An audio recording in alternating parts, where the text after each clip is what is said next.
সবগুলো কিন্তু বেশ সুন্দর করে ভেজে নিয়েছি, আর ভাজার পর দারুণ দেখতে লাগছে, আর বেশ অনেকটা পরিমাণে কিন্তু হয়েছে। তো চলুন এবার এগুলোকে ভেঙে দেখাই কতটা মুচমুচে হয়েছে।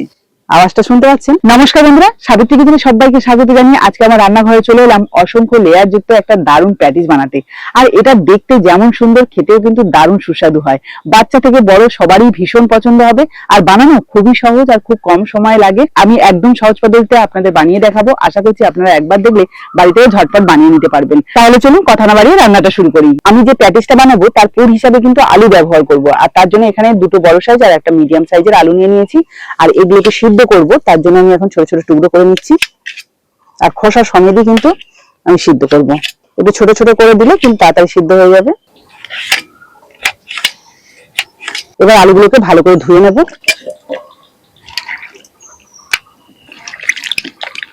আর সিদ্ধের জন্য কিন্তু আলুগুলোকে সরাসরি আমি কড়াইয়ের মধ্যে দিয়ে দেবো, তার জন্য উনুনের উপর একটা কড়াই বসিয়ে দিচ্ছি। কড়াইতে দিয়ে দিচ্ছি অল্প একটু জল, দিয়ে দিচ্ছি আলু। এবার এই আলুগুলো সিদ্ধ হতে থাকুক, আর এদিকে কিন্তু প্যাটিসের জন্য ময়দাটা মেখে নেবো। একটা মিডিয়াম বাটি 1.5 বাটি নিয়ে নিচ্ছি ময়দা একটা গামলার মধ্যে। আন্দাজ মতো নুন, 1/2 চামচ চিনি গুঁড়ো, দিয়ে দেবো 2 চামচ মতো সাদা তেল।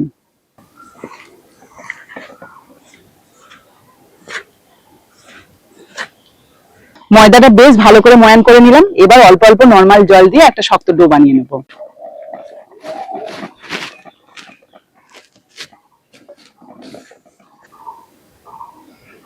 ঠিক এইভাবে মাখিয়ে নিলাম। এবার এটাকে রেস্টে রাখবো, তাই উপর থেকে একটা ঢাকনা দিয়ে দিচ্ছি। কিছুক্ষণ জ্বালানি দিয়ে আলুটা বেশ ভালো করে সিদ্ধ করে নিয়েছি। এবার ঢাকনাটা খুলে জল ঝারিয়ে তুলে নেব।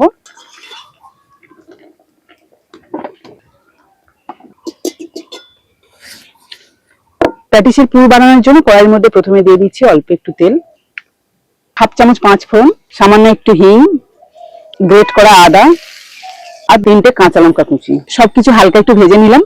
এবার দিয়ে দিচ্ছি 1/2 চামচ হলুদ গুঁড়ো, অল্প একটু লঙ্কার গুঁড়ো। এবার দেখুন এখানে যে সিদ্ধ করে নিয়েছিলাম আলুগুলো, সেগুলোর খোসা ছাড়িয়ে ম্যাশ করে নিয়েছি। এগুলোই এখন কড়াইয়ের মধ্যে দিয়ে দেবো। আর এটা কিন্তু আমি সম্পূর্ণ নিরামিষ ভাবে বানাচ্ছি। আপনারা চাইলে কিন্তু এর মধ্যে আদা, রসুন, পেঁয়াজ সবকিছু ব্যবহার করতে পারেন। সবকিছু ওই 30 সেকেন্ড মতো একটু নাড়াচাড়া করে নিলাম। এবার এর মধ্যে দিয়ে দেবো স্বাদ মতো নুন, আর দিয়ে দিচ্ছি অল্প একটু ধনে পাতা কুচি, দিয়ে দিচ্ছি 1/2 চামচ ভাজা মশলা। এটার মধ্যে রয়েছে শুকনো লঙ্কা, গোটা জিরে, ধনে, মৌরি, সব শুকনো কড়াইতে ভেজে গুঁড়ো করে রেখেছিলাম, সেটাই দিয়ে দিলাম 1/2 চামচ মতো। এবার সমস্ত কিছু ভালো করে একবার মিশিয়ে নেব। আপনারা চাইলে কিন্তু এর মধ্যে বাদামও ব্যবহার করতে পারেন, অথবা এর মধ্যে এই যে আদা, রসুন, পেঁয়াজ এগুলোও ব্যবহার করতে পারেন।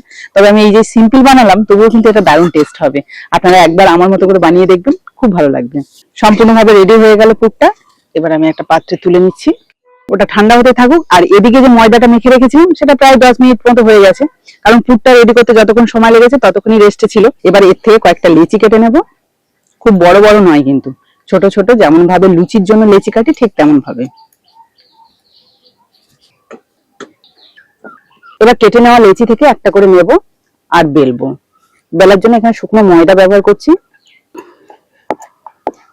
যেমন ভাবে লুচি বেলে ঠিক তেমন ভাবেই বেলে নিচ্ছি। এইভাবে পরপর 5টা লেচিকে আমি লুচির মতো করে বেলে নেব। আমি একটার উপরে একটা লেচি রাখবো, তার জন্য একটু শুকনো কর্নফ্লাওয়ার ছড়িয়ে দিচ্ছি।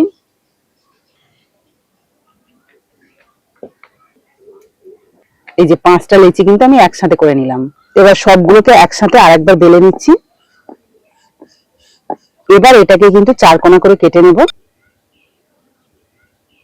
স্কোয়ার শেপে 5টা কিন্তু কেটে নিয়েছি একসাথে। আলুর পুরটা কিন্তু এইভাবে মাঝখানে রাখতে হবে। 4 সাইডে একটুখানি জল হাত দিয়ে দিচ্ছি, মানে হালকা করে, যাতে সিলটা খুব ভালো হয়। এবার এটাকে সিল করে নেব। কিভাবে সিল করছি একটু দেখুন।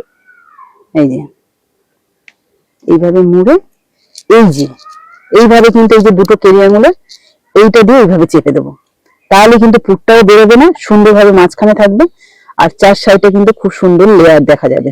এই দেখুন একটা রেডি করে নিলাম, খুব সুন্দর দেখতে লাগছে, কিন্তু পুরটা কিন্তু একটুও বেরোবে না। তো চলুন সবগুলো এইভাবে রেডি করে নিই। এই প্যাটিস ভাজতে গেলে কিন্তু প্রথমে তেলটাকে খুব বেশি গরম করলে হবে না, হালকা হিট থাকবে। এবার এটা ছেড়ে দেবো। বাবলসটা উঠছে যেভাবে, আপনারা দেখে বুঝতে পারছেন যে তেলের হিটটা কেমন আছে। আমি এখানে দুটো করে ভাজবো। দেখুন লেয়ার গুলো কি সুন্দর আস্তে আস্তে ছেড়ে যাচ্ছে। মাঝখানে এরকম পুর আর বাইরে কিন্তু এরকম সুন্দর লেয়ার। দেখুন মাটির উনুনে যেহেতু রান্না করছি, আঁচটা তো একটু কম বেশি হবে। এখন আঁচটা খুব জোরে জ্বলে উঠেছে, তাই আমি একটুখানি বের করে নিলাম কাঠ। যখন আপনারা গ্যাসে রান্না করবেন তখন তার কোনো অসুবিধা নেই, কমাতে বাড়াতে পারবেন। তো আমারও কিন্তু মাটির উনুনে এইভাবে আঁচটাকে কমাতে বাড়াতে হয়, মানে কাঠটাকে বের করে। এই দেখুন কি সুন্দর হয়েছে,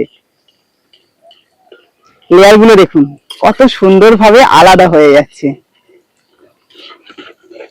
চলুন এবার এটাকে উল্টে দিই। উল্টে পাল্টে প্যাটিস গুলোকে সুন্দর করে ভেজে নিয়েছি, এবার তুলে নেব। একটা প্যাটিস আপনাদের তুলে দেখাই। অসংখ্য লেয়ার যুক্ত পুর ভরা দারুণ একটা প্যাটিস, যেটা আপনারা বাড়িতে একদম সহজে বানিয়ে নিতে পারবেন।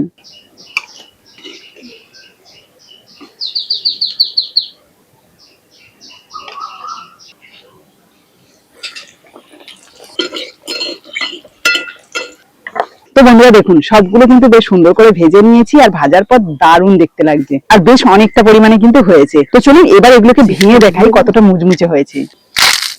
আওয়াজটা শুনতে পাচ্ছেন? এই দেখুন কত সুন্দর ভাবে এই প্যাটিস গুলো হয়েছে। দেখুন এই প্যাটিস কিন্তু আমরা দোকান থেকে অনেক টাকা দিয়ে খেয়ে থাকি, আজকে আমি নিরামিষ বানিয়েছি। আপনারা যদি চান একটু চিকেন দিয়েও বানাতে পারেন। আজকে কুট্টুস খেয়ে বলবে এগুলোর স্বাদ কেমন হয়েছে।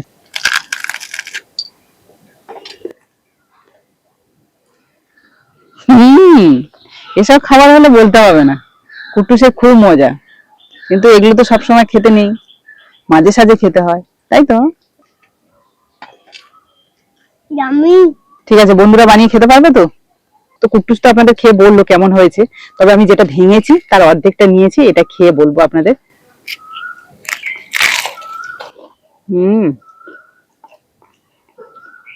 দারুণ খেতে। আমার আর কিছু বলার নেই, আপনারা একবার হলেও বাড়িতে বানিয়ে খাবেন, সন্ধ্যের সময় চায়ের সাথে দারুণ লাগবে। তো আজকের রেসিপিটা যদি আপনাদের ভালো লেগে থাকে তাহলে প্লিজ একটা লাইক করে বন্ধুদের সাথে শেয়ার করবেন। আর যারা আমার নতুন বন্ধু আছেন তারা যদি ইউটিউব থেকে দেখে থাকেন তাহলে প্লিজ চ্যানেলটাকে সাবস্ক্রাইব করে রাখবেন। আর যারা ফেসবুক থেকে দেখছেন তারা ফেসবুক পেজটাকে ফলো করে দেবেন। তাহলে চলুন আজকের মতো বিদায় নিই, পরের দিন আসবো আবার একটা নতুন ভিডিও নিয়ে। ততক্ষণে ভালো থাকবেন, সুস্থ থাকবেন।